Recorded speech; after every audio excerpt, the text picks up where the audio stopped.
Inggris. Loh, ngapain kita belajar bahasa Inggris? Orang Inggris aja belajar bahasa Turki katanya gitu. Nah memang ternyata faktanya di negara-negara yang sudah maju itu mereka mempertahankan bahasanya dibanding masuknya bahasa asing untuk negara kayak gitu. Tapi kalau orang Indonesia misalnya, kenapa bahasa Inggris? Saya cinta bahasa Indonesia, ya nggak bisa juga karena kita memang masih berkembang dan kita harus mempelajari bahasa-bahasa asing lainnya. Nah dengan kita keluar negeri sudah pasti bahasa Inggris pasti harus bisa. Bahasa Arab juga karena kan dekat dengan Timur Tengah. Ke Mekah aja kan cuma 2 jam naik pesawat. Terus pesawatnya di situ cuma 2.500.000. Itu kan sangat-sangat murah ya kalau misalnya pergi umroh. Jadi bisa mau sambil umroh apa segala macam itu mudah. Itu bahasa Arab. Yang kedua itu pemahaman beragama. Teman-teman sekalian. Di sini kan mungkin ini orang Jakarta semua, orang Betawi semua, atau ada dari suku lain nih teman-teman? Ada Jawa, Sunda, Sulawesi, Sumatera. Nah di sini aja ya, bukan jauh-jauh ke Padang deh. Misalnya dari Betawi sama Sunda, itu kan Yaman lama di tempat. Budayanya aja sudah beda, bahasanya udah beda. Jawa juga bahasanya atau budayanya udah beda. Apalagi itu Sumatera, bahasanya atau budayanya sudah beda. Nah ini kita udah beda benua. Itu bahasanya beda, budayanya beda dan lain sebagainya. Itu benar-benar di sana tuh wawasan kita dan juga cara toleransi kita itu sangat-sangat lebih luas lagi. Kenapa? Karena kita ketemu orang-orang yang itu dia setiap hari kayak gini ya, kok ngomongnya kayak gini, kok sifatnya kayak gini, kok adatnya kayak gini dan lain sebagainya. Itu benar-benar kita membuka cakrawala kita sehingga pas pulang ke Indonesia melihat orang yang berbeda, ya itu biasa aja gitu bedanya. Karena kita udah melihat orang yang benar-benar berbeda. Pernah kita ketika di sana ketemu sama teman-teman yang orang-orang Jerman. Nah orang Jerman ini itu dari pagi sampai malam itu benar-benar disiplin banget. Jadi dia waktunya tuh menit per menit itu benar-benar teratur. Oh ternyata itu menjadi alasan kenapa Jerman itu negara maju, karena orang-orangnya itu benar-benar dari ketepatan waktu, disiplin, kerapihan, pakaian semuanya itu sangat-sangat teratur. Nah pas lihat orang Indonesia santai-santai, jalannya juga manusia santai dan lain sebagainya. Wah kayaknya ini yang jadi alasan kenapa kita masih berkembang aja belum maju juga. Nah ketika kita di sana kita bisa mempelajari bahasa dan juga budaya daripada negara-negara maju juga sekalian. Dan juga yang mungkin wawasan yang luas seperti yang tadi disampaikan oleh Nashua, wawasan kita menjadi sangat-sangat luas. Kenapa? Karena di sana bukan hanya belajar dari teori, tapi praktek langsung, komunikasi langsung, ngelihat keadaannya langsung dan lain sebagainya. Iklimnya kita melihat langsung, cuacanya juga langsung kita melihat. Dari yang kita cuma di Indonesia melihat hujan dan juga kemarau, siangnya panas, sorenya hujan, ataupun siangnya hujan, sorenya adem dan lain sebagainya, mendung dan lain sebagainya. Di sana kita bisa mempelajari dan melihat langsung gimana kok ternyata dunia ini, bumi ini punya iklim yang bervariatif. Kayak kita melihat tiba-tiba di bulan Januari saljunya turun lebat, jalanan udah nggak bisa lewat lagi. Terus tiba-tiba nanti di bulan April ataupun di bulan Agustus panas banget karena musim panas, ada musim gugur kok. Pohon-pohon daun-daunnya udah berjatuhan semua, terus tiba-tiba nanti pas musim semi tumbuh lagi dan lain sebagainya.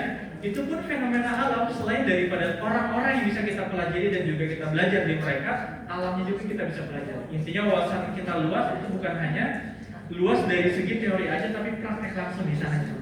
Dan beberapa alasan-alasan yang lain yang mungkin nanti bisa teman-teman sekalian dapat, entah itu kuliahnya di luar negeri ataupun kuliahnya di luar kota, itu kan menjadi pengalaman dan mendapatkan wawasan yang baru yang kita belum dapatkan di sini. Nah, ini fakultas-fakultas yang ada di Turki, mungkin teman-teman juga di sini masih ada yang cari tahu nih fakultas-fakultas yang ada di kuliahan, entah itu di Indonesia ataupun di luar negeri. Jadi beberapa fakultasnya teman-teman sekalian dari sekarang harus sudah dipersiapkan. Kita nggak bisa lagi kayak zaman mungkin kita zaman dulu ya Bapak Ibu sekalian yang ya udah kita mah belajar aja, kita pelajari di sana. Kalau sekarang nggak bisa. Kenapa? Karena teman-teman sekalian persaingan zaman sekarang itu sudah sangat-sangat ketat. Lapangan pekerjaan yang mungkin masih tetap ataupun bertambah, tapi yang melamar pekerjaan ini orang-orangnya kita semua ini semakin banyak banget. Jadi saingannya banyak. Makanya dipersiapkan dari sekarang fakultas dan jurusan yang mau teman-teman sekalian pelajari ini dari sekarang. Kayak fakultas sastra hukum itu pelajari deh dari sekarang kita maunya di mana, bakat kita dan keinginan kita itu di mana. Dari sekarang kita belajar. Oh saya mah sukanya belajar tentang novel ataupun sejarah. Oh ya udah berarti fokusin sejarah dari sekarang. Oh saya mah sukanya hitung-hitungan matematika, fisika dan lain sebagainya. Oh dari sekarang berarti oh saya mah di fakultas yang tersebut. Karena kalau sudah kita tahu nih jurusan dan fakultasnya, kita bisa memilih universitasnya itu yang mana. Bisa itu di Indonesia atau di Turki ataupun di Eropa yang nanti akan kita jelaskan lanjut. Ini jurusan favorit mahasiswa Indonesia, bisnis, HI, tata kota, arsitek, perdagangan internasional. Ini sebagai gambaran itu buat teman-teman penting banget. Teknik sipil, manajemen pemerintahan, kedokteran, psikolog, teknik komputer, ekonomi dan lain sebagainya. Ini yang mahasiswa Indonesia itu favorit. Semoga teman-teman semua di salah satu fakultas favorit ini bisa nanti kuliah di univ-univ terbaik yang ada di Turki ataupun di Indonesia ataupun di Eropa. Nah, kita punya program unggulan, kita punya Yoscamp, kita punya asrama, dan juga kita punya kelas bahasa asing. Jadi persiapan ke Turki itu harus memang betul-betul dipersiapkan dari mulai Yos dan juga bahasanya, bahasa Turkinya. Bahasa Turki itu bukan menjadi syarat masuk kuliah, bukan syarat daftar, Bapak Ibu dan juga teman-teman sekalian. Tapi bahasa Turki itu syarat untuk masuk semester 1. Maksudnya gimana sih? Sekarang misalnya kita daftar nih, nggak bisa bahasa Turki sama sekali, nggak bisa bahasa Turki sama sekali, itu nggak apa-apa, kita bisa daftar, nggak ada syaratnya. Tapi syaratnya nanti ketika sudah lulus, sudah ke Turkinya, itu ditanya kalian punya kemampuan bahasa Turki atau tidak? Oh, saya tidak punya kemampuan bahasa Turki. Berarti kursus dulu di kampus tersebut. Oh, saya udah bisa nih dites, kalau emang lulus langsung masuk semester 1. Jadi syarat masuk semester 1 tapi bukan syarat untuk masuk untuk daftar kampusnya. Ada juga Yos itu kayak UTBK-nya Turki. Di Indonesia kan ada UTBK ya, yang mungkin pelajarannya ada matematik, ada juga nanti ada yang IPS, ada sosum dan juga saintek. Di Turki itu namanya Yos. Soalnya itu mungkin 2 tingkat lebih mudah daripada UTBK. Karena teman-teman yang ikut Yos ternyata nilainya itu lumayan tinggi-tinggi, apalagi orang anak-anak Indonesia. Cuma ada logika dan juga matematik aja. 40 itu soalnya lebih mudah. Dan juga kalau nanti nilainya bagus, itu bisa ke univ-univ terbaik di Turki. 5 besarnya itu lebih bagus dari univ-univ di Indonesia. Dan juga kita punya asrama Sulaiman nanti akan kita jelaskan. Itu di Eropa juga, di Turki juga. Itu kita punya asrama yang mana standarnya itu standar Eropa. Jadi kan kalau kita yang penting tempat tinggal aja kan, kalau orang Indonesia mikirnya gitu ya. Yang penting kita murah, tempat tinggalnya dekat dan juga bisa tidur atau makan di situ. Tapi kalau di Turki enggak, ternyata orang-orang Eropa itu nggak bisa kayak gitu. Harus ya, saya nggak mau asal tidur aja, saya punya yang nyaman, fasilitasnya lengkap dan lain sebagainya. Jadi dari pemerintah pun itu kasih kebijakan kalau asrama-asrama di sana nggak boleh yang mungkin kayak di Indonesia model kos-kosan itu nggak boleh. Harus yang betul-betul fasilitasnya lengkap dan juga standar Eropa. Makanya nyaman-nyaman banget sih kita di sini.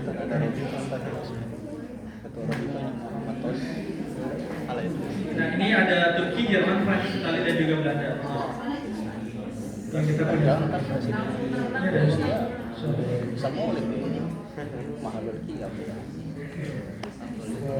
mungkin ini sedikit ini ya video singkat tentang sistem di Turki.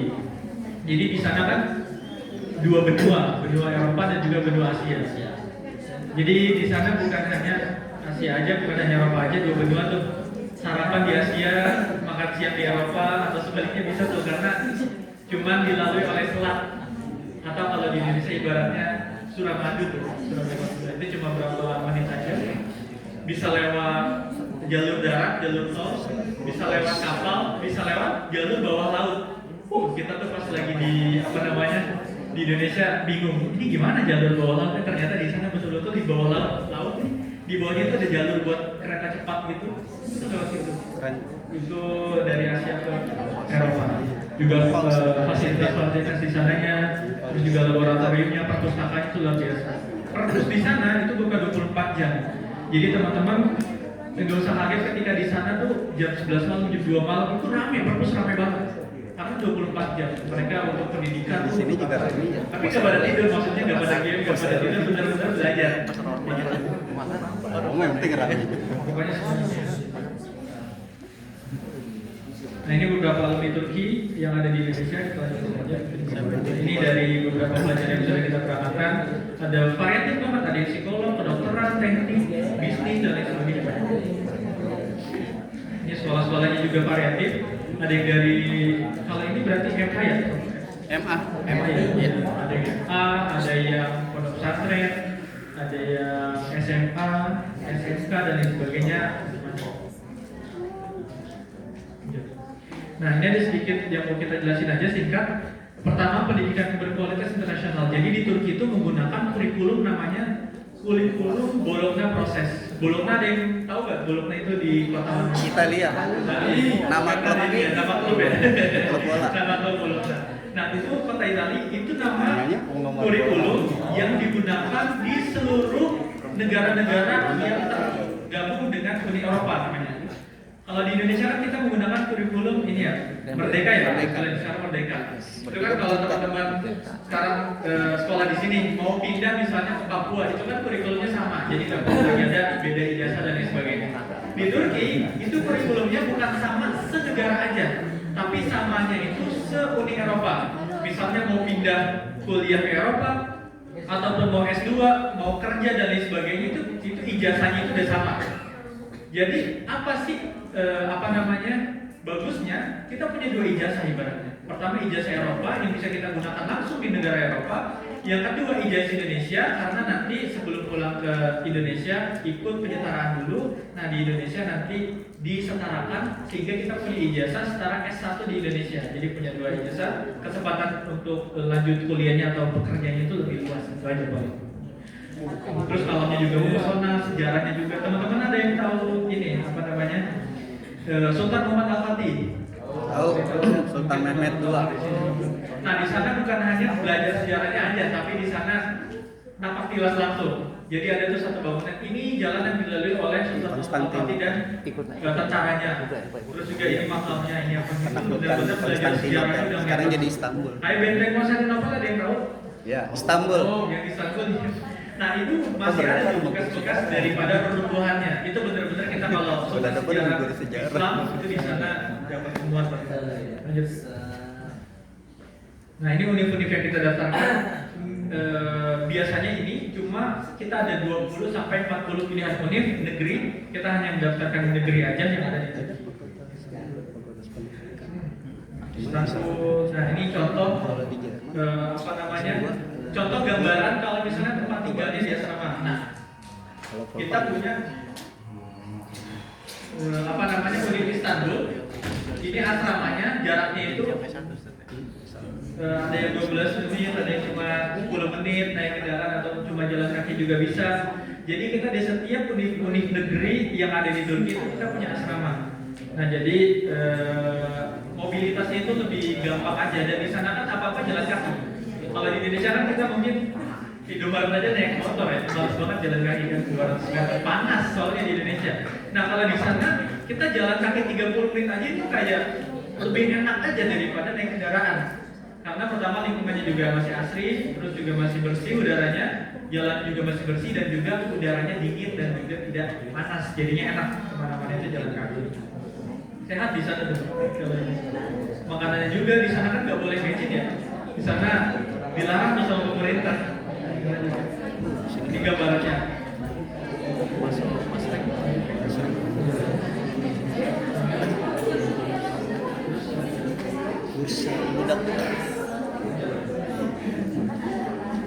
Terus ini beberapa univ lainnya.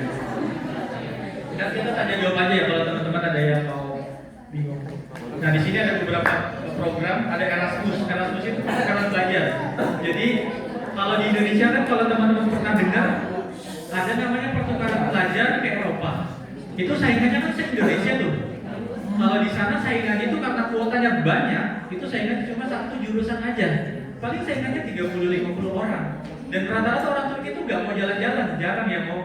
Udahlah di Turki aja sih, ngapain ke Eropa kayak gitu. Biasanya suka jalan-jalan itu orang-orang Indonesia.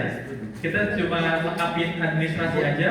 Itu selama 1 semester itu misalnya kuliah di Estonia, di apa namanya Islandia, di Finlandia, Jerman dan lain sebagainya, itu udah gratis. Terus juga dikasih uang jajan karena kita ikut namanya pertukaran belajar. Syaratnya cuma IPK-nya di atas 3 sama kita bisa bahasa Inggris. Itu aja. Terus ada PPI-nya dan lain sebagainya. Nah ini penting juga, seleksi masuk ke Turki itu ada 2 jalur. Jalur berkas dan juga jalur ujian. Jadi kalau berkas teman-teman sekalian, yang penting Bapak Ibu sekalian, teman-teman sekalian, nilai rata-rata dan nilai semester 6-nya itu penting banget ternyata semester 6. Itu di atas 85 itu bisa dipastikan 90% masuk dan juga terima di Turki. Karena ini fun fact-nya ya, negara-negara lain itu kan untuk ngasih nilai tinggi itu jarang ya. Maksudnya untuk 90 jarang, paling 7, 6, 8. Makanya ketika melihat orang-orang Indonesia ini nilainya tinggi-tinggi banget, pinter-pinter nih semuanya nih akhirnya diterima karena nilainya tinggi-tinggi. Padahal kan beberapa ada yang baik banget ya, maksudnya ngasih nilai dan lain sebagainya. Akhirnya kita semua nih sejauh ini sudah 5 tahun ini itu 100% semuanya keterima di kampus-kampus yang ada di Turki. Karena kita terjemah jadi sesuai dan nilainya kan tinggi-tinggi. Nilainya kan di Indonesia 85, 92, 93 rata-ratanya. Nah makanya teman-teman kelas 12 dipersiapkan dari sekarang gimana caranya nilainya di atas 90. Itu mau fakultas kedokteran, mau fakultas teknik, apa semuanya itu keterima alhamdulillah. Bahkan teman-teman yang paket C itu kan kalau di kita ngebedain ya, kalau di Unif ya, oh ini mah paket C kan. Di Turki karena mereka nggak tahu di Indonesia itu banyak banget ada yang paket C, mau adalah ada SMK dan lain sebagainya. Wah ini mah sama aja berarti nilainya 90 ke atas itu dapat. Kayak tahun lalu nilai 91 dia dari paket C tapi keterima di fakultas kedokteran di bursa, akhirnya kuliahnya di fakultas kedokteran. Padahal paket C aja. Kenapa? Karena di Turki itu sistemnya masih memang karena banyak ya, mereka kan nggak tahu dari berbagai macam negara dan Indonesia kan ternyata nilainya tinggi-tinggi, akhirnya orang-orang Indonesia banyak yang terima kayak gitu. Itu jalur berkas, jalur rios itu yang tadi ikut TBK. Jadi gampang masuk ke kuliah ke Turki. Ini contoh-contohnya nih soal-soalnya. Ada yang bisa kerjain nggak? Gampang tuh. Bayangin cuma pecahan aja, pecahan. Terus juga cuma logika, gambar, simbol, huruf, angka, sama gitu. Ini juga lanjut. Ini timeline-nya kita sudah buka. Ini yang daftar di kita sudah 25 lebih, hampir 30. Untuk keberangkatan tahun depan yang biasanya kita berangkat 100-an. Kita kan berlebihan. Dan setelah itu kita tutup karena kuotanya itu terbatas 100-an lebih. Nah sekarang yang baru daftar 20 di gelombang pertama. Gitu. Mungkin bisa nanti di chat aja nomor teleponnya atau apa, ntar kita hubungin buat nanti apa namanya kalau tertarik untuk daftar.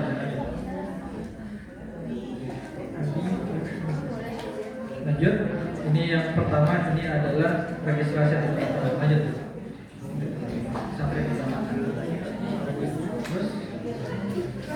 Terus ini sampai jam berapa ya? Jam 8 ya? Jam 9. Ini kita udah jam 3. Gak belajar loh. Nggak apa-apa Pak, seneng malah. Gurunya juga seneng. Pokoknya kalau sekolah mah pokoknya udah belajar aja. Karena ntar kalau udah selesai sekolah fokusnya udah banyak. Terus apalagi udah berkeluarga ya harusnya.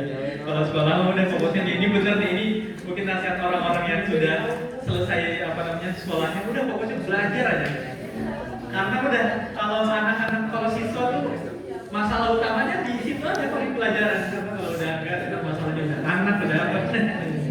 Nah ini galeri kita punya asrama juga di Bintara, itu untuk asrama apa namanya persiapan kuliah ke Turki. Ini galeri-galerinya dari mulai pelajaran dan sebagainya. Mungkin kalau study di Turki itu simpel, sederhana, yang penting nilainya itu di atas 85 nilai semester 6-nya.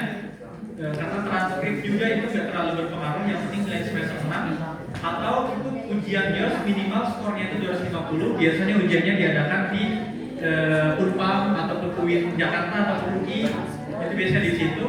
Itu ujiannya bulan Mei, itu di atas 250 itu juga sudah bisa masuk ke Turki dengan fakultas yang dan univ-univ yang bagus.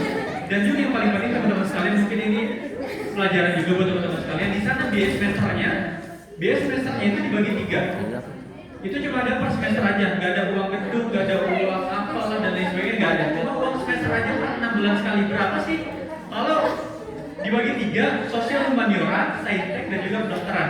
Kalau sosial humaniora, apa sih sosial humaniora? Kayak bisnis, sejarah, pendidikan, dan lain sebagainya, seni dan lain sebagainya. Itu rata-rata antara 4 sampai 9 juta atau sampai 10 juta. Rata-rata itu kita yang kemarin berangkat itu biaya semesternya 6 juta per 6 bulan. Itu kalau kita bandingin sama di Indonesia kurang lebih sama. Itu masih segitu karena mereka tuh ngasih apa namanya perhatian ke pendidikan itu sangat-sangat tinggi sehingga banyak bantuan-bantuan dari pemerintah ke pendidikan sehingga semesternya itu masih murah. Rata-rata 5 sampai 6 jutaan per semester. Kalau saintek atau teknik dan lain sebagainya 8 sampai 13 juta per semester. Kalau kedokteran masih di atas 30 juta. Itu tuh base semesternya yang mungkin masih sangat terjangkau untuk kuliah di Turki. Dengan biaya hidup yang terjangkau, kenapa? Karena kita tinggal di asrama. Kalau buat putra khususnya itu kita punya asrama tinggal di sana. Per bulannya itu cuma ada infak minimal 1 juta.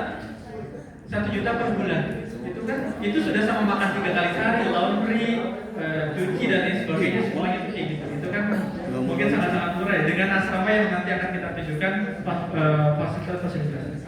Nah ini selanjutnya Habib Fahmi akan menjelaskan mengenai studies in Europe. Ini kita mulai pengetahuan lagi nih, jauh lagi nih, Eropa. Sama nanya sama. Bukan tangan lagi.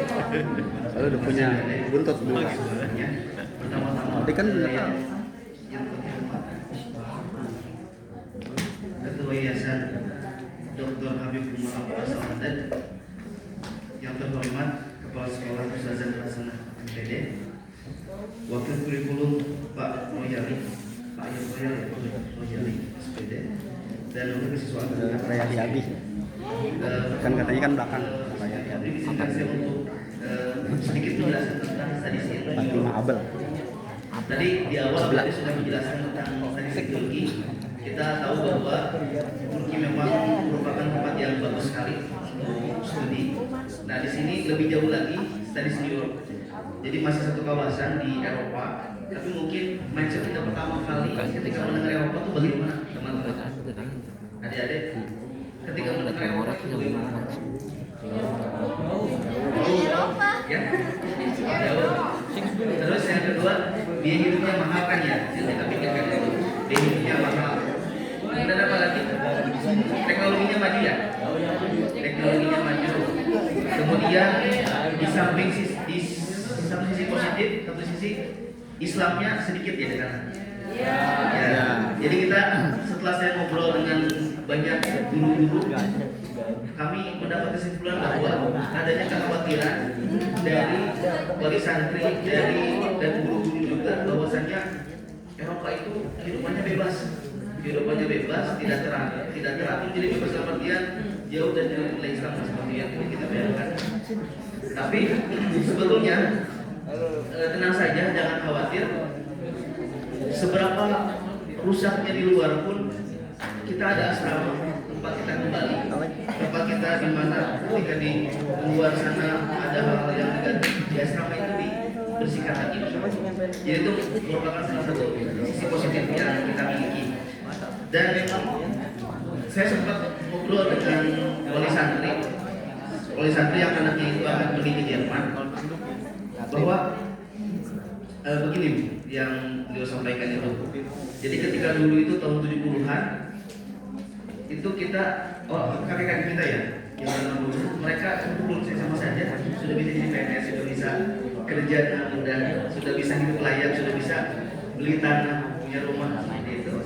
Nah bergeser ke tahun-tahun 2000-an itu mulai bergeser ke universitas negeri. Emang kalau 90-an swasta masih bagus juga gitu, masih banyak yang swasta dan itu langsung kerja gitu aman. Nah terus bergeser ke tahun 2000-an orientasinya sudah berubah, negeri kalau bisa di ITB dan UGM. Tapi sekarang setelah melihat passing grade yang ada, bahwa ketika masuk UGM dan ITB itu cuma ada 5% kemungkinan lulusnya. Kenapa bisa begitu? Karena saingan kita nggak cuma di Jakarta aja, tapi seluruh anak Indonesia ingin kuliah di univ negeri. Betul ya teman-teman? Jadi melihat berkaca dari peluang presentasi diterima, bahkan masuk UIN Jakarta pun sulit. Betul ya, ada Bapak, ada dari UIN Jakarta juga. Oke. Kalau dulu kan UIN Jakarta lebih mudah, tapi sekarang saya lihat di angkanya sampai 1.000 orang yang mendaftar, yang diterima cuma 35 misalnya satu jurusan. Jadi kalau kita melihat bahwa sekarang ini kesempatan untuk kuliah di Indonesia semakin berat, semakin sulit, persaingannya berat. Jadi jangankan untuk lanjut ke kerja, sekarang ini untuk lanjut kuliah saja persaingannya banyak. Nah, oleh karena itu kita melihat peluang bahwa studi di luar negeri itu ada kesempatannya, dan kita lihat dari negara-negara Eropa sendiri, mereka memang memberikan kuota khusus untuk mahasiswa asing. Jadi itu menjadi satu kelebihan, dan nanti kita akan uraikan di slide selanjutnya. Nah, yang pertama kita ini secara umum ada 4 negara yang saat ini jadi tujuan kita. Yang pertama itu Jerman, yang kedua Italia, yang ketiga Belanda, yang keempat itu Kalau full funded Prancis. S2. Nah, yang gambaran sedikit ya, di Jerman sendiri kita mempunyai 13 asrama, 13 asrama putra. Jadi di sana itu ketika Ananda ingin kuliah di Jerman itu asramanya gratis, asramanya gratis. Jadi kuliahnya juga gratis, tapi yang bayar itu administrasi kampus saja. Jadi membayar administrasi itu rata-rata 5 sampai 6 juta per semester kalau administrasinya. Yang beratnya itu adalah di awal kursus bahasa, terus persiapan biaya sebelum berangkat. Tapi setelah berangkat, setelah sampai di sana itu ringan banget sebetulnya. Nah, Jerman sendiri kita sudah tahu bahwasannya biaya kuliahnya gratis, terus hitungannya murah juga dengan kualitas yang tinggi. Kemudian kan kita global di bidang sains dan teknologi. Nah, sekarang adik-adik sini ada yang tertarik untuk kuliah di bidang teknik? Gak ada? Ada? Siapa namanya? Idrus. Keisha. Idrus IT. Keisha. Putri ada? Putra nggak ada? Ada Putra, Idrus. Putra nggak ada putra nih? Bebas, Teknik kan biasanya putra ya? Kalau putri kan? bebas, bengkel. Kalau putra bisa nggak ada? Uang. IT. Bengkel. Ulang direkrut Purbaya. Kelas berapa? Oke, masih ada 2 tahun lagi. Tapi dari sekarang. Nih kelas 12 Pak, ada Pak. Kelas 12 ada? Ada 12. Idrus. Idrus mau teknik? Mau. Bisa. Idrus teknik apa? Oh, IT deh, IT. IT. Teknik komputer semacam itu ya? Oh iya. Nah, kalau di Jerman tuh udah oke banget sih. Jadi kalau Jerman untuk teknik sangat pilihan yang sangat tepat. Karena kita tahu bahwasannya di sana juga ada yang sudah berhasil. PJ Habibie. Beliau ini cendekiawan Muslim. Beliau ini religius, tapi dia juga unggul di bidang teknik. Jadi sebetulnya nggak ada masalah kalau tinggal di Jerman, tapi tetap tidak dihindarkan oleh Islam. Nah, ini kampus-kampus terbaik di Jerman. Yang kedua adalah Prancis. Prancis ini memang unggul di bidang ilmu sosial, seni, desain. Jadi kalau teman-teman yang berminat di bidang tersebut, unggul itu juga ada di sini. Itu bagus di Prancis sebetulnya. Nah, di sini juga ada beberapa beasiswa Eiffel, kampus kalian juga ada. Dan di sana kelebihannya ada bahasa Prancis. Jadi gambaran sedikit bahwa Jerman dan Prancis itu mereka mensyaratkan untuk bisa bahasa Jerman dan Prancis untuk kuliah di sana. Nah, ini kampus-kampus pilihan kita di Prancis. Saat ini kita ada satu asrama di Paris. Jadi buat teman-teman yang memang berminat untuk kuliah di sana dan tetap dapat pelajaran agama di asrama, bisa banget memilih Paris sebagai pilihan. Kemudian Belanda ini di antara yang lain yang paling mahal Belanda. Tapi kelebihannya adalah mereka punya banyak imigran Indonesia di sana. Jadi kita kalau Belanda kayak ketemu orang Indonesia aja nanti di sana. Di bahasa ini Belanda, dan mereka itu programnya itu banyak yang menggunakan bahasa Inggris. Ini menjadi kelebihan dari Belanda sendiri. Sini Itali. Ini kampus di Belanda. Saat ini di Belanda ada 2 asrama kita, yaitu di Amsterdam Amsterdam dan di Rotterdam. Kemudian Italia. Ada yang mau ke Italia? Italia.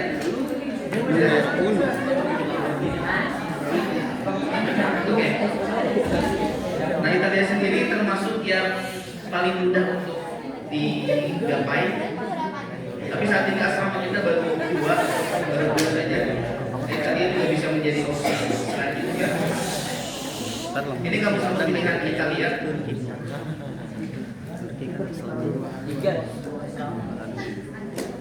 Nah, ini sekilas mengenai lembaga kita yang ada di Jerman. Ini ada organisasi namanya BKZ. Jadi mereka itu menaungi pelajar-pelajar yang ada di Jerman. Mereka masih bagian dari Sulaiman juga, dari pesantren Sulaiman ya. Nah, BKZ ini menaungi asrama-asrama kita yang ada di Jerman. Jadi di sini ada pelajar dari berbagai negara dan mereka juga mempunyai memilih berbagai macam jurusan di sini. Ada yang arsitek, ada yang kedokteran, ada yang teknik industri, ada teknik mesin. Jadi banyak sekali jurusan yang mereka pilih. Psikologi dan teknik juga.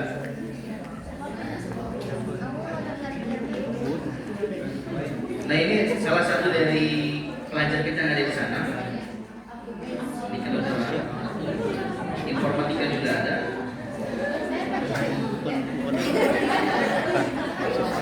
Ini ada.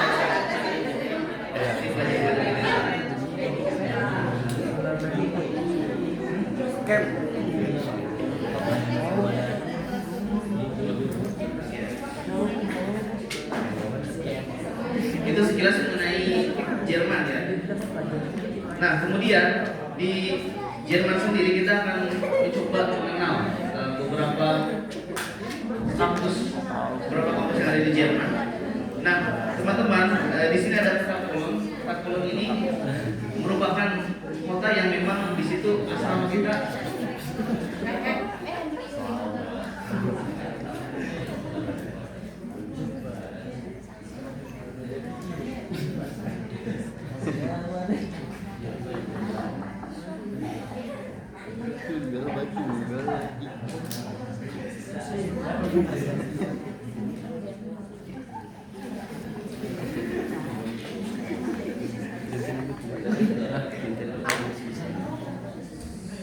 Izinkan saya melanjutkan.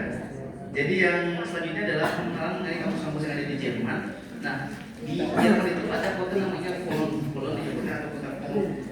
Nah, di kota tersebut memang itu banyak mahasiswa asing. Jadi kota terbesar tempat di Jerman, ada 50.000 mahasiswa kurang lebih di sana.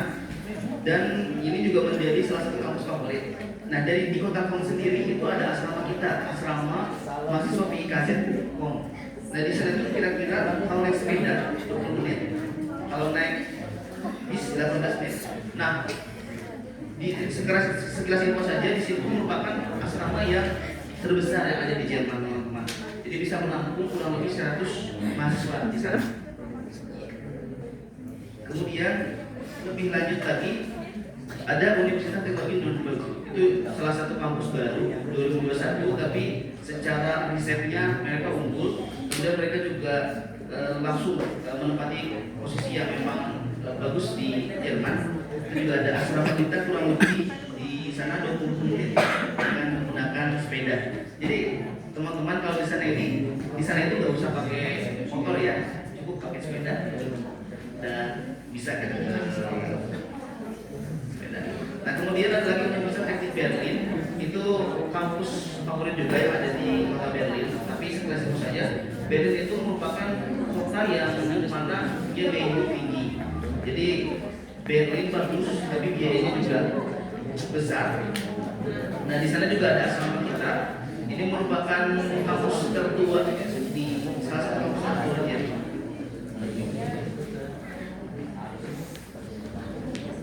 Nah, ini kampus di mana almarhum Profesor Dr. Bin Habibie dulu belajar, Universitas Erlangen di Jerman. Ini merupakan kampus di bidang unggul di bidang teknik dan berdiri tahun 1870 dengan 45.000 mahasiswa yang ada di sana. Jadi kalau teman-teman tertarik untuk masuk bidang teknik dengan kesempatan diterima jadi besar, yaitu pilih kampus tersebut. Itu ya kurang lebih saya akan menjelaskan tentang bagaimana sih tahapan-tahapan supaya kita bisa kuliah di Jerman. Jadi yang pertama yang perlu kita lakukan adalah riset mengenai kampus-kampus di Jerman, mengenai tempat tinggal, kota-kota di Jerman dan lain sebagainya. Kemudian syarat akademik dan dokumen juga perlu disiapkan. Dan yang paling penting untuk Jerman itu adalah tes bahasa Jerman. Nah, buat teman-teman yang memang tertarik untuk kuliah di Jerman, bisa dari sekarang untuk mengikuti kursus bahasa Jerman ya, kursus bahasa Jerman. Kemudian di sini kurang lebih di Indonesia ya, kita ngambil kursus bahasa Jerman sampai level B1 atau B2, itu kurang lebih 6 bulan sampai 8 bulan selesai. Setelah itu langsung kita daftar ke student college di Jerman. Jadi setelah kita punya sertifikat B1 atau B2, kita lanjut untuk mengurus visa dan berangkat ke Jerman. Nah, di situ juga ada lagi persiapan masuk kuliah, namanya student college. Student college, nah di situ setahun belajar persiapan untuk kuliah di Jerman. Nah, baru kita masuk ke kampus Jerman. Tapi tenang saja teman-teman, untuk masalah ini Studies in Europe bisa membantu untuk memfasilitasi teman-teman untuk kuliah di sana juga.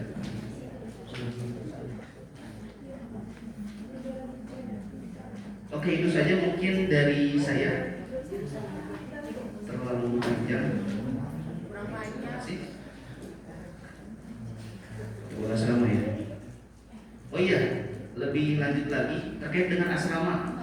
Nah, normalnya kalau kita itu tinggal di apartemen ya, tinggal di asrama-asrama pemerintah, itu kita bayar kurang lebih 677 juta normalnya. Jadi 36.000 euro. Tapi asrama Sulaimania pada saat ini memang menggratiskan untuk mahasiswa yang ingin kuliah di sana. Itu jadi kos yang kami keluarkan bisa sekecil mungkin. Untuk tempat tinggal aman, kita tempat tinggal aman, makan 3 kali sehari, listrik, kemudian internet di asrama udah aman banget ya. Dan ada bimbingan belajar juga. Itu menjadi kelebihan juga. Cuman yang berat itu persiapan menuju kuliah itu, harus belajar bahasa Jerman, harus matematika, fisika dan lain-lain, harus belajar juga. Itu yang menjadi PR saya. Jadi sekarang juga kita masih buka pendaftaran buat teman-teman yang berminat kuliah di Eropa. Ini fasilitas di asrama kita. Jadi ada asrama, kemudian ada tempat sholatnya juga, ada tempat makannya juga di sini. Ini asrama kita yang ada di Turki dan di Eropa ya. Kalau di Turki saya sudah jelaskan oleh adik-adik. Kalau Turki ini setiap tahun memang kita mengirimkan mahasiswa ke sana rutin banget gitu. Jadi termasuk yang program unggulan kita. Di Eropa sendiri itu ada beberapa asrama di beberapa kota, di kota Bonn, di Berlin, di Munchen, di juga. Munchen. Ini asrama kita juga yang ada di sana. Lebih seperti ini. Saya udah buka kemarin. Ini kegiatan mahasiswa. Jadi mungkin buat teman-teman yang kehilangan nilai-nilai Islam ketika pergi ke Eropa, itu jangan khawatir karena kita ada program-program keagamaan juga. Pertama soal berjamaah tentunya ada juga programnya. Pengajian harian kita juga setiap pagi ada baca yasin juga. Rutinan kita terus tausiah mingguan, ada ceramah mingguan dari Abdul kita juga. Kemudian dalam laporan juga setiap minggu ada program seperti itu juga. Dan piknik ya, ada alam ke daerah sekitar. Ini dokumentasi keberangkatan ke luar negeri.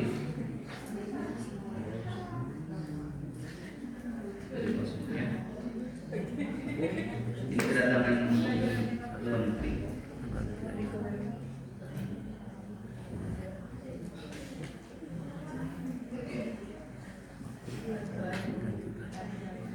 Oke, terima kasih. Sekian dari saya. Assalamualaikum warahmatullahi wabarakatuh. Langsung buka sesi tanya jawab. Sambutan. Ini kalau ini sambutan.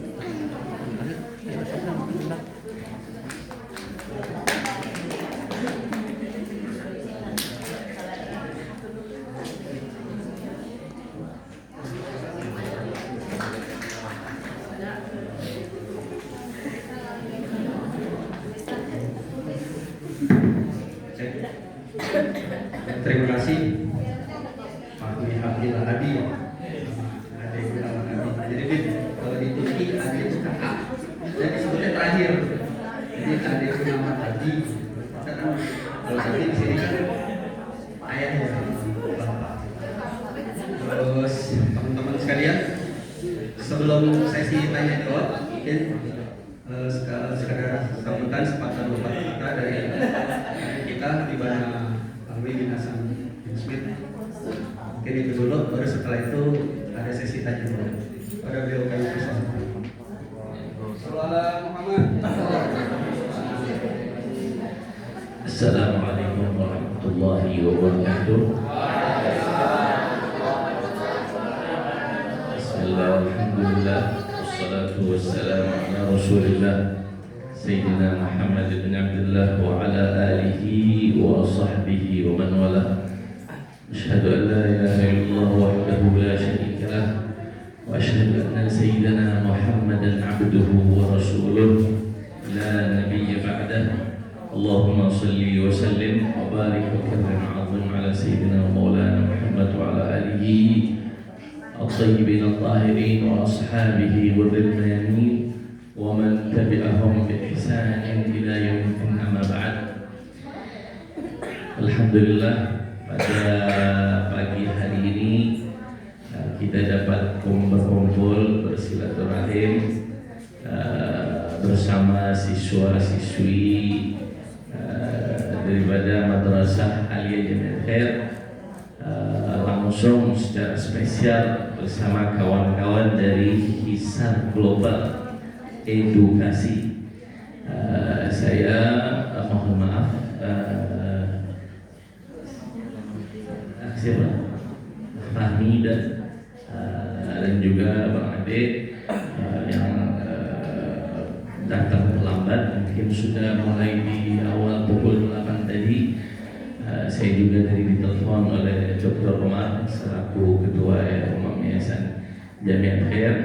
Beliau kirim salam dan mohon izin beliau berhalangan hadir, yang ingin sempat hadir juga dalam pertemuan pada pagi hari ini, namun hadir mungkin bisa mewakili beliau dalam pertemuan di pagi hari ini. Dan juga tadi apa yang sudah dipaparkan, apa yang sudah disampaikan oleh kawan-kawan dari Hisar Global Edukasi tentang bagaimana ya seputar knowledge, pengetahuan diberikan kita, bagaimana pengetahuan atau informasi untuk bisa belajar atau meneruskan yaitu pendidikan kita ke jenjang yang lebih tinggi, khususnya di luar negeri. Nah, tadi mungkin kita agak sedikit terlewat ya di beberapa negara, atau ada 5 negara: Turki, Prancis, Jerman, Italia, Belanda. Nah, jadi memang khusus Eropa Barat ya, dan Turki. Ya. Alhamdulillah kami di sini sangat senang sekali dan juga berterima kasih dan bisa dapat langsung informasi, khususnya bisa difasilitasi oleh Hisar Global Edukasi yang di bawah naungan Sulaimaniyah. Ya, terima kasih juga kepada teman-teman semua, sehingga paling tidak anak-anak kita nih, siswa-siswi Madrasah Jamiat Khair, tadi gimana sudah disampaikan, diberikan informasi, semua sudah paham ya, sudah mengerti, sudah tahu, sehingga kita yang mungkin tadinya punya rencana nih sekolah ini, adik-adik semua rencana kuliah nggak semua? Kuliah, alhamdulillah ya, mudah-mudahan dilancarkan Allah Subhanahu Wa Taala ya.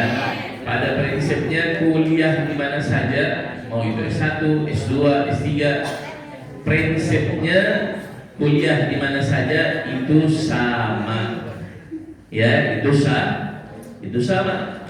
Namun memang tempat itu menjadikan suatu hal yang berbeda dari beberapa hal. Yang paling utama adalah dari sisi pengalaman. Ya, pengalaman beda. Mungkin sama pembahasan-pembahasannya. Mau masuk kuliah dengan fakultas atau takhas jurusan yang sama pun yang ada di dalam negeri maupun di luar negeri, namun tetap ada perbedaan-perbedaan dari sisi pengalamannya, dari sisi lingkungan yang berbeda. Tadi sudah disampaikan juga bagaimana kondisi di luar negeri, ya. Di Eropa ternyata lebih lebih sering berjalan kaki masyarakat di sana, ya, kehidupan sehari-hari di sana itu seperti apa, sehingga tampak menjadikan yaitu satu hal yang juga bisa membuat menarik dan memberikan pengaruh terhadap seseorang yang belajar, ya, mulai dari lingkungan dan semuanya. Jadi mudah-mudahan ya adik-adik semua nih khususnya mungkin yang tadinya belum niat atau tidak terpikirkan untuk kuliah di luar negeri, dengan tadi yang sudah kita dengarkan dari informasi-informasi, bisa ada sedikit ya ketertarikan atau lebih malah, atau mungkin selama ini ada yang pengen kuliah di luar negeri cuman nggak tahu caranya seperti apa. Daftar di internet atau cari-cari link, ya, sulit karena memang jalur mandiri. Namun alhamdulillah difasilitasi oleh kawan-kawan dari Hisab Global, terima kasih. Sehingga paling tidak ada bayangan dan bisa juga ikut serta. Ini tadi sudah dipaparkan, kira-kira bagaimana nih? Ini kelas 12, mana kelas 12? Mana angkat tangan? Laki perempuan mana? Yang lakinya? Udah pada daftar kuliah belum? Belum. Ini siap-siap. Siap-siap, persiapkan sedini mungkin, ya, seawal mungkin persiapan, ya. Kita mau berperang saja, disuruh Allah Subhanahu Wa Taala memerintahkan kita untuk mempersiapkan segala sesuatunya. Begitu juga ketika ingin belajar, ya. Ini semua kita talabul ilmi, menuntut ilmu, baik di dalam negeri maupun di luar negeri, ya. Sehingga segala sesuatu itu sudah harus dipersiapkan dan dipikirkan. Ini adik-adiknya masih ada yang di kelas 11, juga ada yang di kelas 10, ya, sehingga bisa dipikirkan dan ditentukan daripada minat belajarnya. Mudah-mudahan diberkahi dan dimudahkan dan dilancarkan oleh Allah Subhanahu Wa Taala.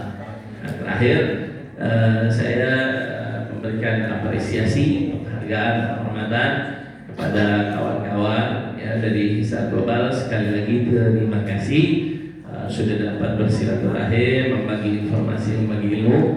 Mudah-mudahan dapat terus menjalin hubungan ke depannya.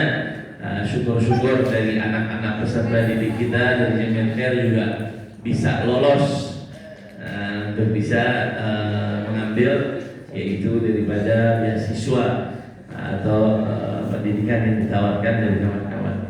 Mungkin itu saja yang bisa disampaikan. Mohon maaf. Wassalamualaikum warahmatullahi wabarakatuh. Bantuan apa? Sudah ada.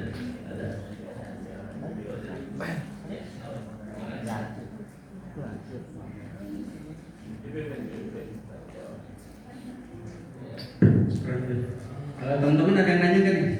Kalau enggak saya yang nanya. Ayo, terutama kelas 12 nih. Dari baik Aula maupun Bana. Irda nanya Irda. Sarah, Naila, boleh. Jadi sebutin nama sama kelas. Saya Putri Naila dari kelas 12. Saya mau nanya tadi kan katanya untuk biaya per semester jurusan kan. Terus yang mau saya tanyain, kalau di Indonesia UKT PTN itu kan UKT perguruan tinggi itu biasanya sesuai sama kayak ada golongan 1 sampai golongan sekian.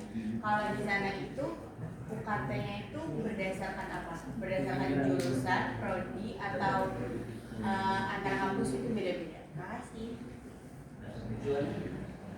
Tujuan negaranya apa nih? Tadi kan ada di ada Turki. Turki. Lebih ke Turki. Ini ke Turki. Misalkan tadi kan diskusi juga yang pertama paling praktis, dan terakhir tadi yang kalau udah ingat ya.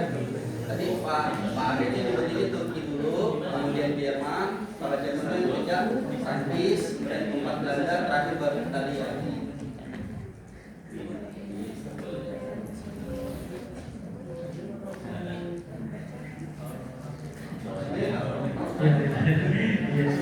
Ya, pertanyaan bagus banget nih untuk pembiayaan UKT ya yang tadi. Tadi kan sudah dijelaskan bahwa di Turki itu tidak ada uang gedung, nggak ada biaya. Kalau sekarang IP ya, kalau nggak salah iuran pendidikan Indonesia terus dan lain sebagainya itu tidak ada sama sekali, hanya uang semesteran bahasanya.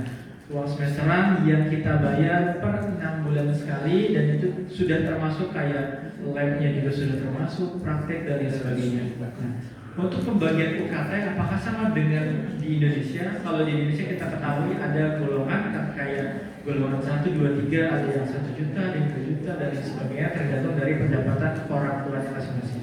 Kalau di Turki itu hanya 2 golongan, yaitu golongan warga negara Turki dan juga warga negara asing. Hanya itu aja.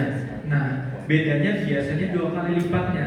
Kalau yang tadi disampaikan, misalnya sosial humaniora itu antara 4 sampai 9 juta rupiah atau rata-rata 6 atau 7 juta. Orang Turki itu bisa cuma 2 juta atau 1 juta rupiah aja. Nah, tapi itu mahasiswa asing 2 kali lipatnya. Jadi tidak ada pengkategorian daripada orang tuanya, gaji dan lain sebagainya, tapi semuanya dipukul rata bahwa kita adalah mahasiswa asing. Kayak gitu kan.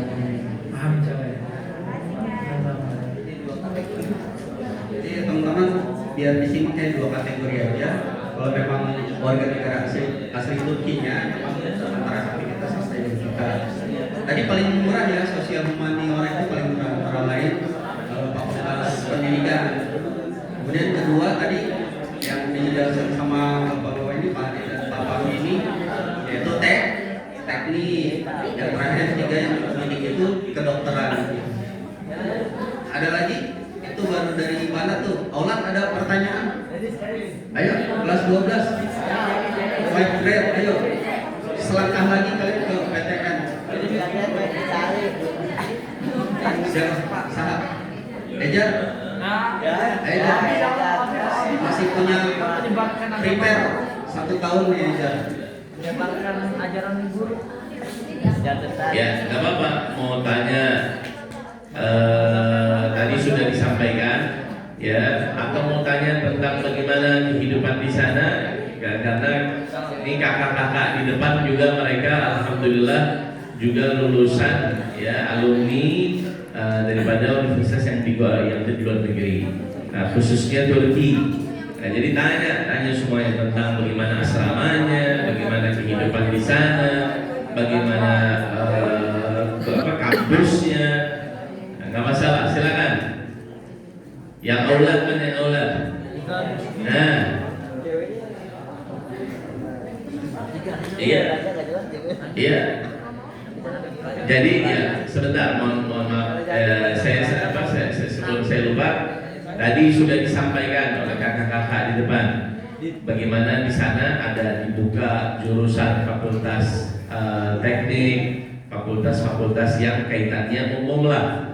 Nah, namun juga di samping itu ada mereka ini kakak-kakak ini ternyata alumninya studi Islam, jurusannya Islamic Studies. Walaupun alumni dari Turki juga bisa belajar Islamic Studies. Ya, tadi yang kita sudah sampaikan, mau di mana aja, tetap ya, prinsipnya sama, tempat yang membedakan untuk memberikan pengalaman. Silakan Ustazah yang ada di belakang.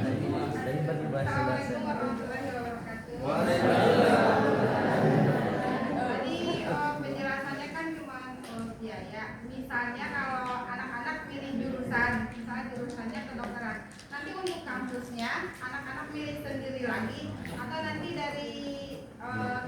aja yang nyaranin ini kampusnya atau ini PTN-nya gitu. Tadi kan PTN-nya nggak disebutin tuh. Kalau anak-anak kan fokus ke jurusan misalnya, nanti untuk PTN-nya sampai di apa? Terima kasih. Terima kasih. Iya. Insya Allah semoga saudara Fatima bisa S2 atau S3 di sana. Iya teman-teman sekalian, kita itu karena memang seluruh yang ada di kita, Islamnya juga, itu semuanya lulusan jaga, karena jadinya sedikit banyak kita mengetahui bagaimana alur dan praktek langsung ketika di sananya seperti apa. Nah, maka dari itu kalau di Indonesia kan kita bahkan kalau misalnya anak-anak ya daftar di univ negeri di Indonesia jangan dibantu oleh guru BK karena kan ya, di usia-usia seperti itu masih fokusnya belajar dan bahkan itu mungkin lebih luas lagi bahwa seperti itu. Nah, karena kita menyadari hal seperti itu teman-teman sekalian, kita juga membantu dari awal sampai fix banget keterima kampus-kampus yang ada di luar negeri tersebut. Jadi sebelum keterima nih kita benar-benar masih selalu kalau sudah registrasi kita selalu betul-betul mendaftarkan dan berusaha mendampingi sampai jelas. Jadi kita belum berani untuk kayak ngurus visa dan berangkatin sebelum teman-teman sudah jelas kampusnya di mana, jurusannya di mana, jurusannya apa dan juga tempat tinggalnya di mana. Nah, untuk sampai tahap itu dari mulai nanti pendaftaran itu kita diberikan satu konsultan, ibaratnya konsultan pendidikannya yang nanti secara private langsung itu untuk mengurus dari mulai pengumpulan berkas, lalu juga nanti pendaftaran kampus-kampus. Kita akan daftarin nggak cuma 1-2 kampus tapi minimal 10 sampai 20 kampus yang ada di Turki. Nah itu juga kita nanti dampingin ini kampus-kampus yang kita rekomendasikan misalnya. Silakan nanti cari di internet kan sudah banyak juga tuh sekarang informasinya. Oh iya ini saya boleh tertarik dengan video-video dan lain sebagainya. Atau teman-teman, saya maunya di kampus ini aja, swasta nggak apa-apa. Atau saya mau di kampus yang dekat ini. Terus kita kasih edukasi juga. Kalau kampus ini rankingnya seperti ini, atau di kampus ini kayaknya jauh dari pusat kota. Jadi kayaknya lebih jauh dan keadaan lingkungan juga kurang. Itu selalu kita beritahu. Bahkan sebelum kita daftarkan itu kita selalu memberitahu ini kampusnya seperti ini, apakah mau didaftarkan, jurusannya juga pilihannya ini dan lain sebagainya. Oh iya saya boleh dan lain sebagainya. Seluruhnya saudara Fatima dan juga teman-teman sekalian itu semuanya kita dampingi sampai betul-betul dapat di kampus yang teman-teman inginkan kayak gitu. Mungkin terjawab sekarang. Sama-sama. Kebetulan beliau juga wali kelas 12 putri juga. Sekaligus wakil kepala dosen dan siswa. Jadi Pak Adek tadi kan Bapak bicara informasi di media sosial. Karena memang banyak tuh di IG tuh teman-teman yang memang kadang-kadang itu dari universitas yang sendiri baik di Turki maupun di Belanda, terutama di Belanda tuh yang saya dapat informasi itu menyediakan beasiswa bahkan full funded gitu. Seandainya anak S1 atau guru-guru lanjut S2 dari informasi di media sosial di Instagram itu kita daftar yang kemudian dapat full funded memang dari bisa global edukasi bisa bantu kan? Seperti itu. Terima kasih Pak pertanyaannya. Untuk permasalahan beasiswa, jadi kan kalau di Turki itu, ini saya mungkin fokus di Turki dulu, setelah itu baru beberapa sebagai contoh ya. Ada yang namanya beasiswa YTB. Itu beasiswa khusus untuk mahasiswa asing dan fully funded dan juga keseluruhan kehidupannya dan lain sebagainya itu semuanya ditanggung. Dan ternyata faktanya teman-teman sekalian tahun ini tuh kuotanya ditambah. Tadinya cuma berapa, sekarang tuh udah ratusan. Jadi kuotanya benar-benar banyak. Kemarin ketika kita melakukan pengurusan di Kedubes itu banyak juga yang teman-teman yang dari beasiswa itu sangat-sangat banyak. Dan satu hal yang perlu banget ada untuk mengajukan beasiswa adalah surat rekomendasi dari rektor yang ada, rektor ataupun dosen-dosen yang ada di Turki. Kan itu beberapa yang memang kita tidak bisa melakukannya sendiri. Dan kalau kita sebetulnya ada pendampingan, tapi pendampingannya itu semi, jadi tidak betul-betul mendampingi secara khusus karena kalau kita pelajari lagi beasiswa yang ditawarkan oleh pemerintah negara tersebut ataupun kampus-kampus tersebut itu ternyata memang ditekankan untuk anaknya sendiri yang mengurus. Jadi kita mau kita bantu ini apapun itu tidak bisa, bahkan hanya mengarahkan aja kayak ini nanti wawancaranya seperti ini, usahakan membicarakan ini dan lain sebagainya. Cuman untuk pendampingannya sampai betul-betul keterima beasiswanya itu tidak ada. Cuman kalau misalnya pelayanan informasi dan lain sebagainya, karena dari kami juga beberapa banyak yang melalui beasiswa itu bisa, terutama di Turki dan untuk negara-negara lainnya juga. Bahkan sebetulnya Jerman dan juga yang itu kuliahnya gratis justru, jadi tidak perlu beasiswa lagi karena ya udah kuliahnya memang gratis, cuma perlu nanti ada administrasi di sananya dan juga untuk akomodasi. Makanya kalau di Jerman itu kita memberikan beasiswanya itu akomodasi, jadi di sana tinggal itu gratis untuk makan dan lain sebagainya. Nah untuk kuliahnya ya udah kuliahnya memang gratis juga, jadi duanya gratis, tinggal nanti mungkin kayak tiket pesawat di awal dan juga urusan visa dan juga bahasa Jerman. Dan yang paling penting adalah keinginan dan juga kemampuan dari siswanya. Kalau dia itu mampu dan ikut kayak ujian dan lain sebagainya lulus, wah itu sudah pasti, sudah kita pastikan dia sudah pasti dapat beasiswa. Makanya dari sekarang, karena tadi Habib juga sudah sampaikan, teman-teman masih kelas 10, masih kelas 11 itu betul-betul harus dipersiapkan sedini mungkin, karena nanti saingannya gak cuma segini aja, banyak banget saingannya teman-teman sekalian. Kalau di freshman dari sekarang itu luar biasa, insya Allah bisa mendapatkan kampus-kampus yang diinginkan, mau di Eropa, mau di Indonesia, mau di mana. Itu mungkin aja Pak. Terima kasih Pak, sangat jelas. Boleh. Ya, silakan Bapak Tidak. Assalamualaikum warahmatullahi wabarakatuh. Tadi kan katanya bilang kan kalau misalnya setelah S1 di Turki ataupun di negara-negara yang tadi kakak sebutin itu dapat penyetaraan ijazah sesuai di Indonesia kan, dapat 2 ijazah. Nah, sebenarnya pertanyaan lebih ke umum ya. Kalau misalnya negara-negara lain tuh memang penyetaraan itu memang bakal ada penyetaraan ijazahnya di Indonesia, atau memang cuma di beberapa negara aja ada dapat 2 ijazah gitu. Terima kasih. Ini masya Allah di sini aktif banget ya, pertanyaannya banyak yang tanya dan juga pertanyaan bagus-bagus. Iya, siapa kelas 12 baca kelas 12. Nah, jadi untuk penyetaraan ijazah itu sebetulnya kita gimana ya? Bukan memfokuskan di negara apa saja, tapi ternyata yang kita fokuskan adalah Indonesia ini sendiri yang membutuhkan penyetaraan ijazah. Jadi negara-negara tersebut itu sebetulnya ada yang udah ijazahnya itu internasional yang memang dimanapun itu sudah bisa dipakai. Cuman ternyata faktanya yang ada di Indonesia, regulasi negara kita itu walaupun kayak ijazah dari Cambridge lah ataupun dari golongan proses dari ijazah dan lain sebagainya, itu ternyata regulasi Indonesia enggak, ini harus ada ijazah Indonesianya kayak gitu ya. Makanya ternyata PR-nya ya kitanya yang harus menyesuaikan di Indonesia. Jadi hampir seluruh negara yang kami tahu ya, mungkin nanti ada perubahan regulasi dan kebijakan, itu hampir seluruh negara itu punya ijazahnya masing-masing yang mungkin bisa digunakan oleh negaranya masing-masing. Cuma di Indonesia itu harus semuanya itu melalui penyetaraan ijazah tersebut kayak gitu di Indonesia. Dan itu jangan sampai kelewat. Kenapa? Karena sebelum pulang itu harus minta surat rekomendasi dari kampusnya masing-masing. Nah itu kampus masing-masing nggak ngeluarin kalau kita nggak minta. Dan di Indonesia kalau kita nggak punya surat rekomendasi, walaupun kita punya ijazahnya langsung, Pak ini sih udah ijazahnya sudah lulus, itu mana surat rekomendasinya?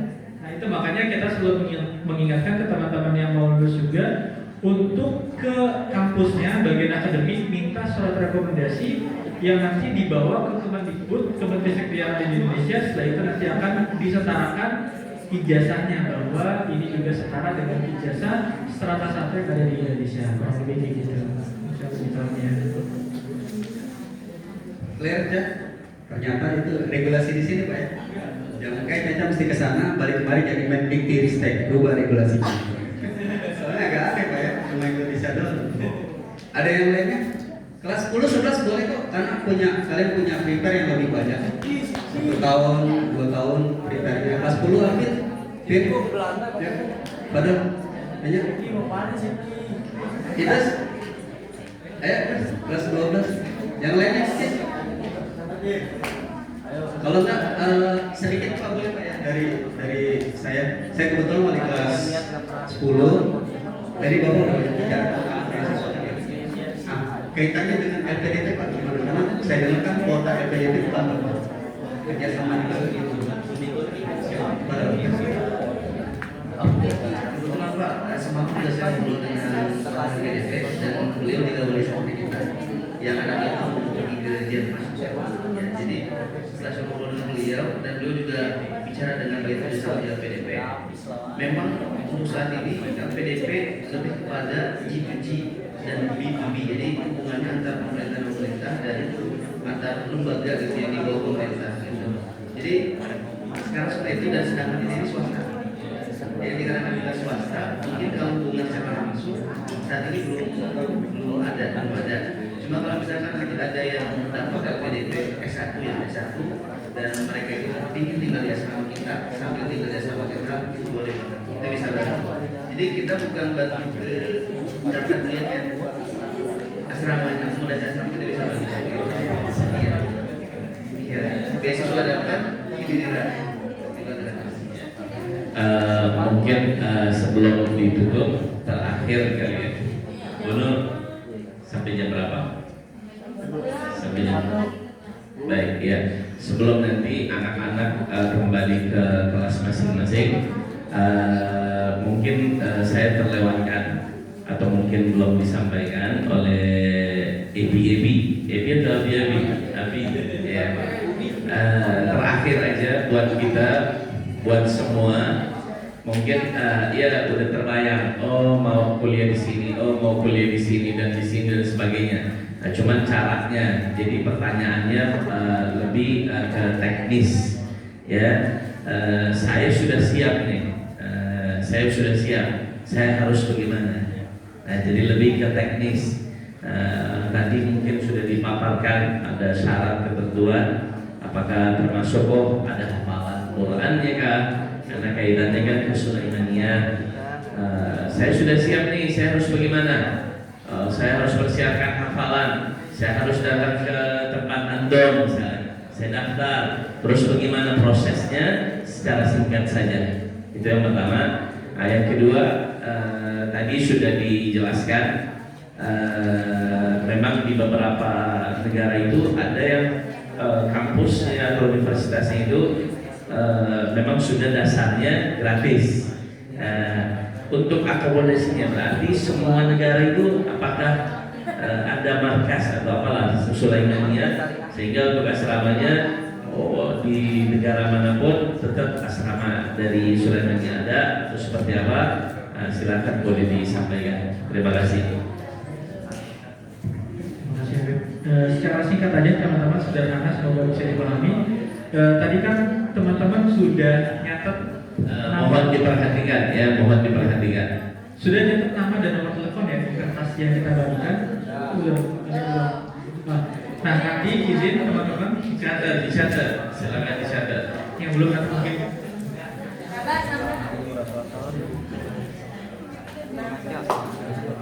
Nah, nanti izin kita hubungi. Nah, nanti tinggal kalau misalnya tertarik dan berminat, langsung saja memberitahu nama, kelas, dan juga kita juga ada catatannya dan negara tujuannya. Agar nanti lebih spesifik kita memberitahu alur pendaftaran, alur yang dipersiapkan dan lain sebagainya. Misalnya kan nanti kita hubungin terus, kan saya tertarik di Turki, boleh dijelaskan nggak? Nggak apa-apa, mau nanya aja nggak apa-apa, mau minta dijelasin aja nggak apa-apa dan lain sebagainya. Itu nggak jadi masalah. Buat pengetahuan teman-teman aja nggak apa-apa, alasan teman-teman nggak apa-apa dan lain sebagainya. Yang penting coba nanti ditanya-tanya aja.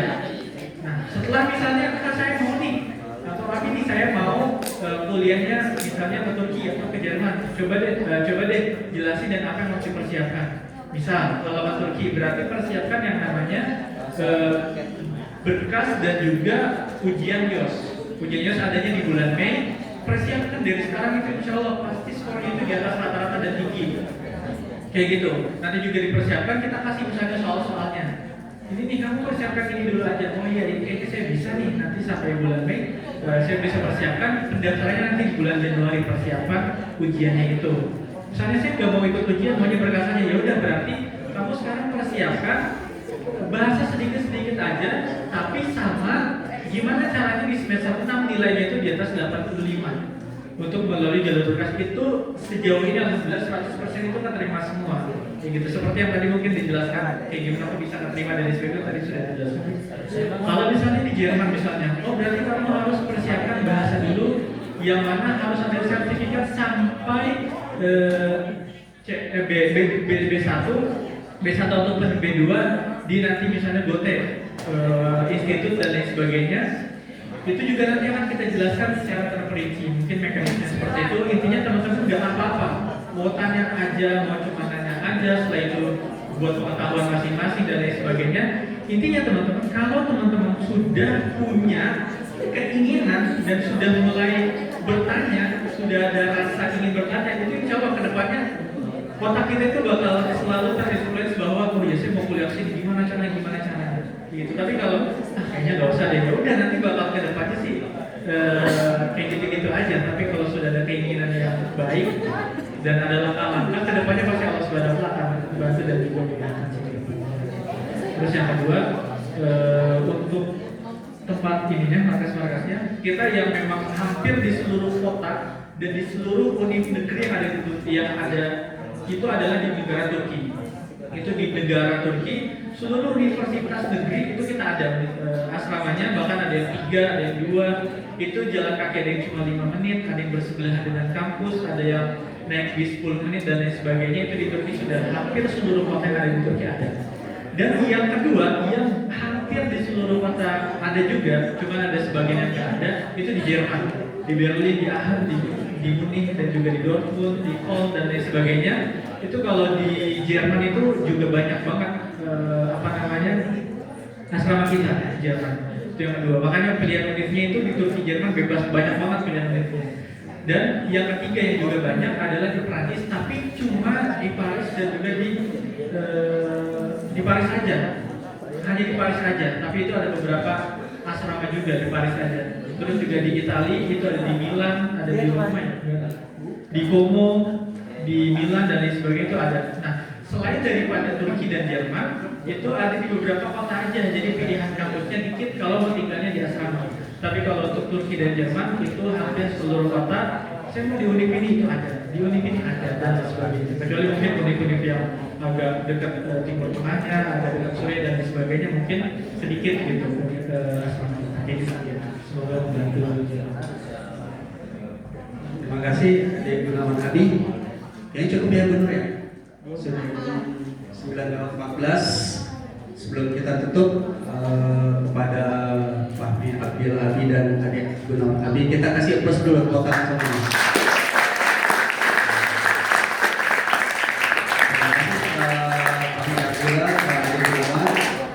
Ini benar-benar kesempatan yang sangat berharga sekali kalau antum nyimak ya dari awal sampai akhir. Ini kesempatan yang luar biasa.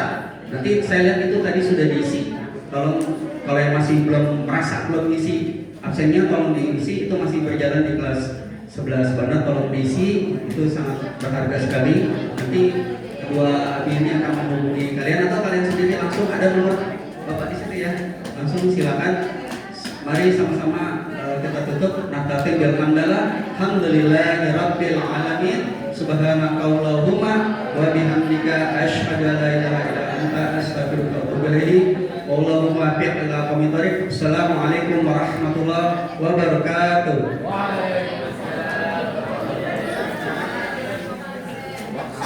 Boleh sesi foto balik kelas boleh ini Ustaz Nopal, Pak Afli di bimbingan.